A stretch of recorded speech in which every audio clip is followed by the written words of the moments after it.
Сіз хабарландыруларға қаншалықты жиі назар аударасыз? Адам сондай бір хабарландыруды байқап қалыпты.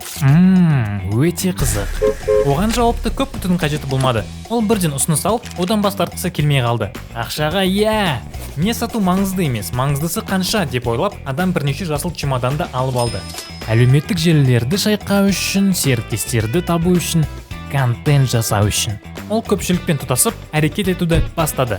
Өзінің әлеуметтік желілерін жүргізді, үлкен іс-шаралар ұйымдастырып, онда әртүрлі предлогтармен бүкіл қалалардан адам жинады. Адамның ізбасарлары жиындарға және форумдарға баруға әуестенгендері соншалық, күнделікті істері туралы ұмытып кетіпті. Пойыздар станцияларға уақытылы келмей кетті, ұшақтар ұшпай кетті. Автокөліктер көшедегі тербелетін орындықпен жүрген адамдардың кесірінен километрлік кептелістерде тұрды. Бір күні сондай бір жиынның қасынан азамат өтіп бара жатты. Бұл адам емес пе? Ол бұл жерде не істеп тұр?